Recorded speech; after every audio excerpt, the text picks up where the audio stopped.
Aditya. Pak Aditya Bina, silakan. Siap bagi salam.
Ananda Alia, Ananda Zuhra,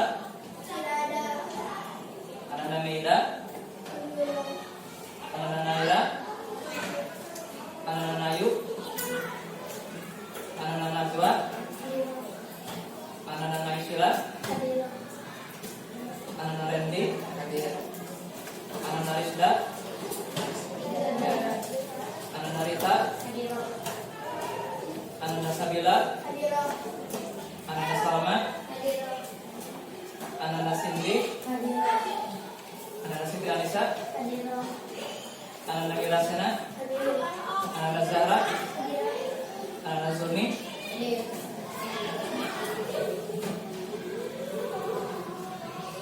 Nah, sebelum kita belajar, ada ice cream dulu.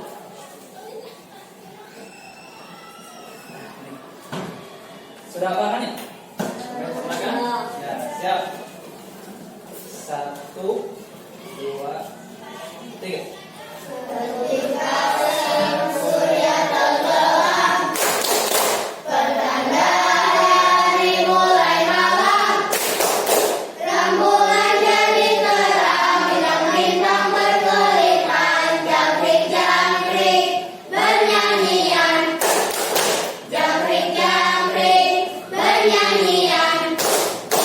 Terus lagi.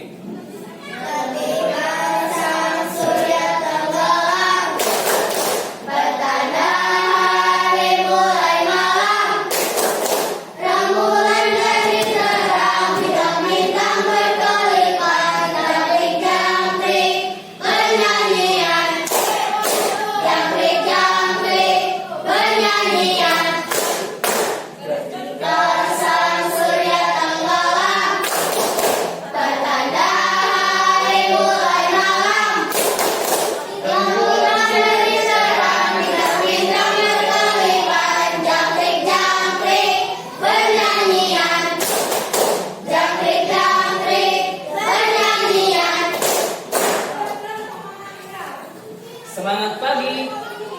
Pagi. Pagi, semangat pagi. Tujuan pembelajaran ini adalah kali ini mengetahui, mempraktikkan dan mengamalkan dalam kehidupan sehari-hari tentang masalah kearifan lokal.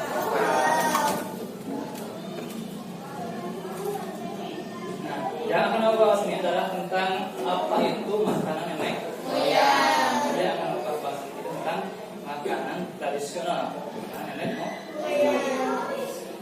Makanan nenek moyang merupakan makanan yang biasa dikonsumsi oleh orang-orang terdahulu. Nenek kita kan, nenek kita, ibu kita, yang turun temurun dari generasi ke generasi. Nah, sampai sekarang masih ada. Bahan-bahannya itu adalah bahan-bahan yang digunakannya bahan-bahan alami kebanyakannya.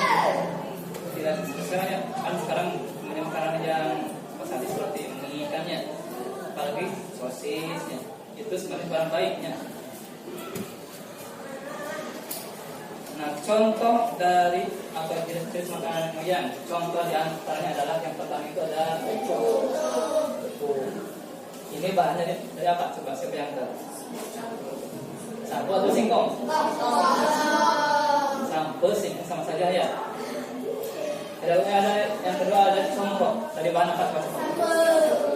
Sampo atau singkong. Yang ketiga ada kucur. Coba, apa bahannya kucur? Ada yang tahu? Dari tepung sama gula ya. Ini contohnya tadi masih banyak. Misalnya ada telepon, ada apa lagi? Ya itu Pak. Banyak. Ini cuma diantaranya ada 3 saja. Yang ini cuma ada 3 saja. Sebenarnya masih banyak contoh-contoh makanan nenek moyang. Terus, nah, kurangi dan hindari mengkonsumsi makanan cepat saji dan berpengawet. Contohnya itu seperti apa?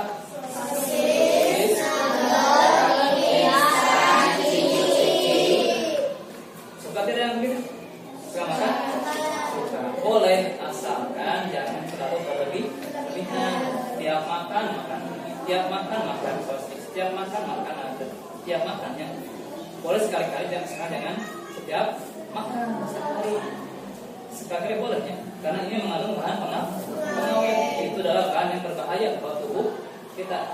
Banyak orang-orang yang terkena seperti itu karena mengkonsumsi makanan cepat saji seperti mie aja itu kan ya, ada pengawetnya. Sosis yang dimakan itu kan ada pengawetnya.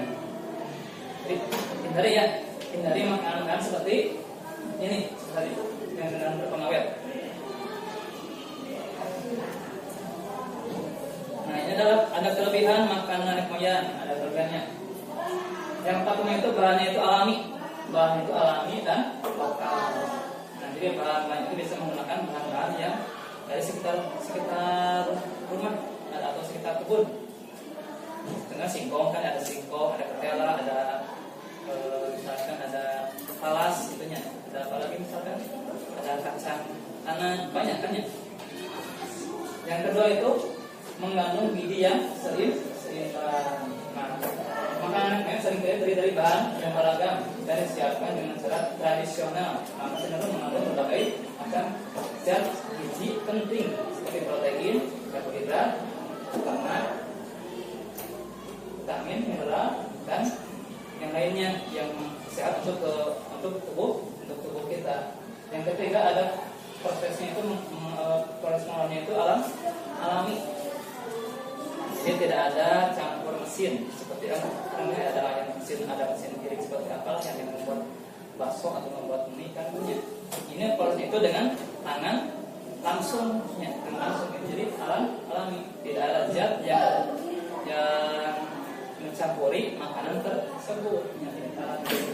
Yang keempat, meningkatkan ikatan sosial dan budaya.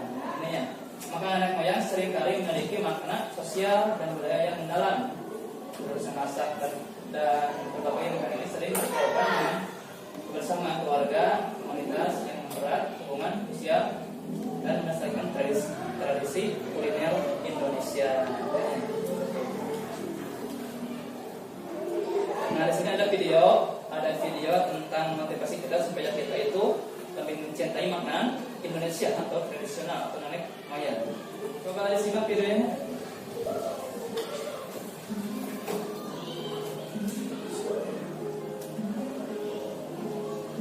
Pedas yang membuat lidah membara, rasa manis yang mengesankan seakan ada, aroma rempah-rempah yang menggetarkan selera. Ribuan makanan dan minuman lezat menyebar di pulau-pulau antara 2 samudera.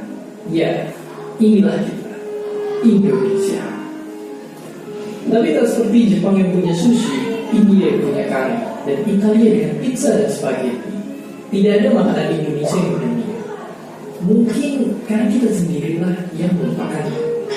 Maka inilah seri Nusantara Rasa, untuk menggali setiap rasa dari setiap masakan Indonesia yang punya cerita yang berbeda. Rahasia apa yang tersembunyi di balik lezatannya? Inilah dia rasa kuliner Nusantara. Tiada negara yang memiliki ragam kuliner sekaya kita. Bermacam hidangan Nusantara dari cerminan betapa beragamnya negeri kita.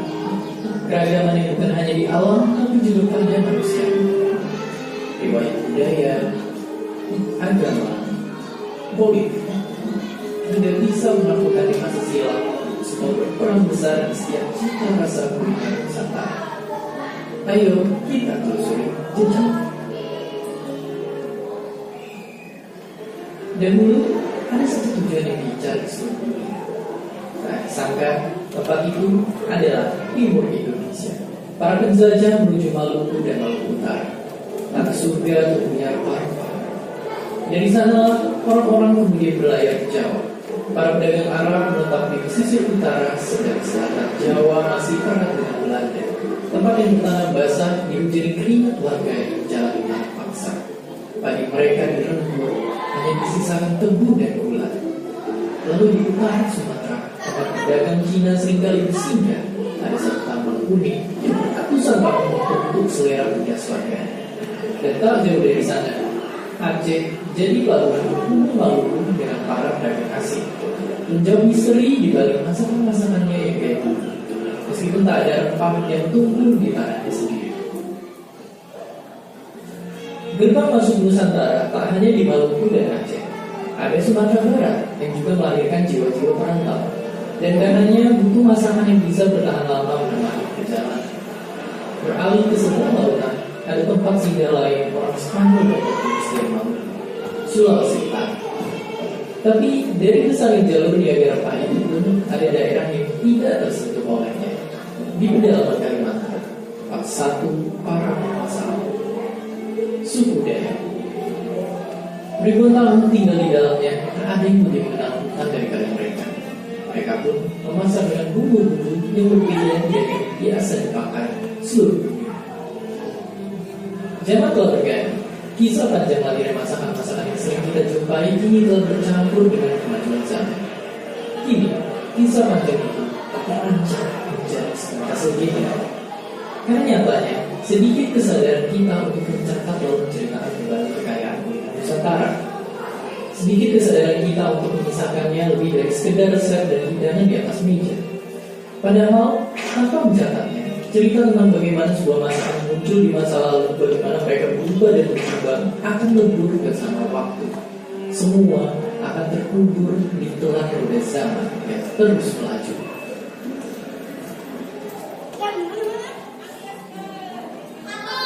Pada akhirnya, resep semua masakan kita ada dari nenek moyang.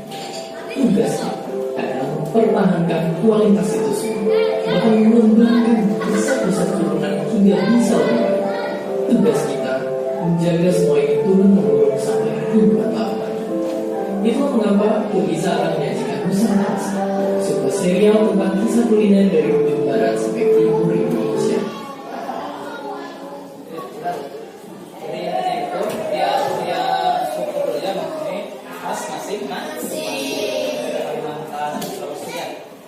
Tugas kita adalah mempertahankan makanan nenek moyang supaya tidak teralihkan oleh makanan-makanan yang aliran sekarang.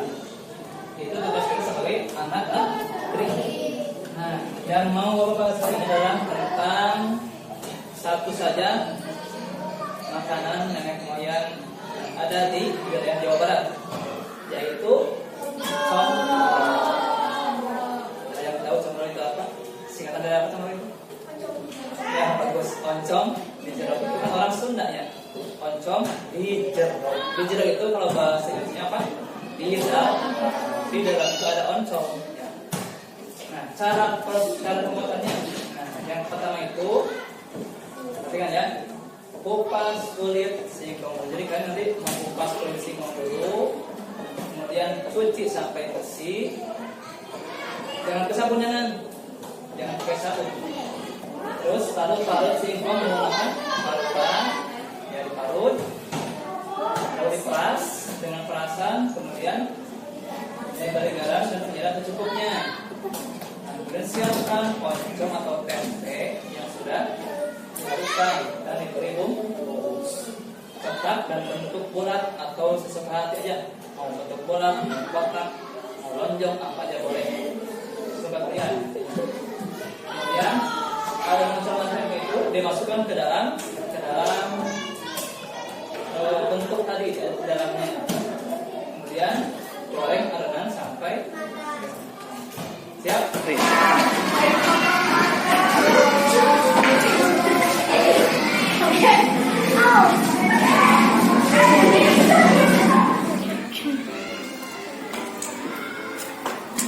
Siap ya.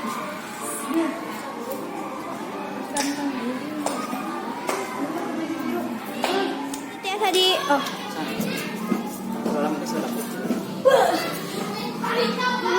Mengendak.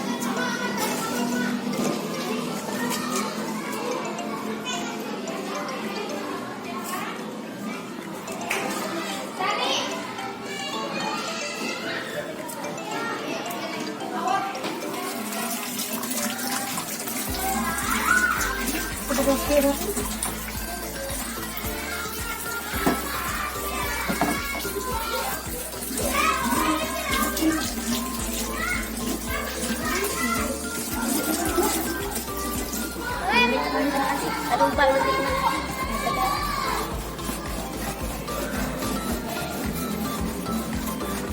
Jangan sampai cobaan. Sakit kinanya pak.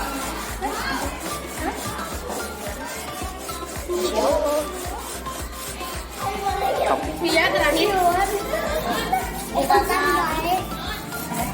Iya terakhir.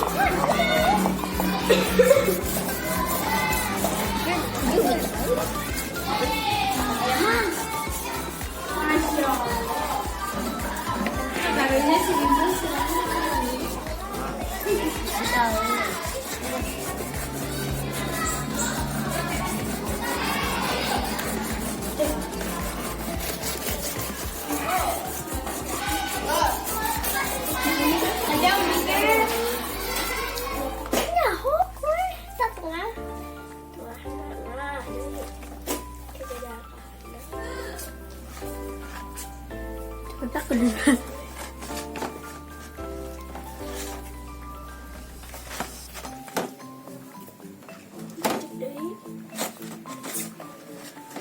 Si anak itu kan pakai ikan gebrakan weh, balikan guys.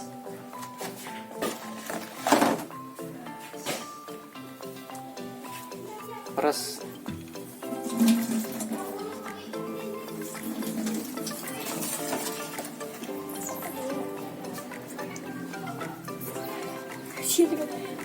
Ano para blog?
Aduh, beres serangan.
coba.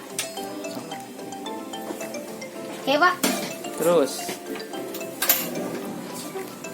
Terus yang saya. Oke, Pak. Pas.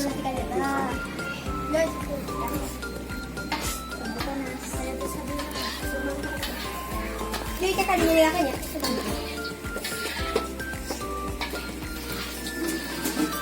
Terus pada kan Api na touching alitan rin kamanya. Api na alitan keras panasan hinas na. ada yang habis tuh?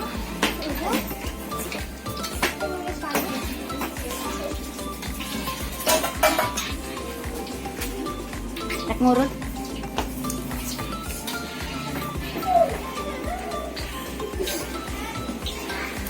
Coba.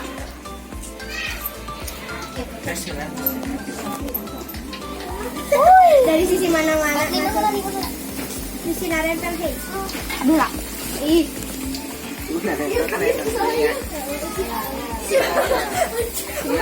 Itu sih kalau nama saya ini tadi panggil si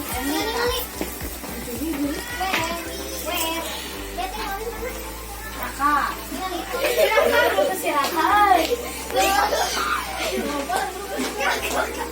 Oh, siap.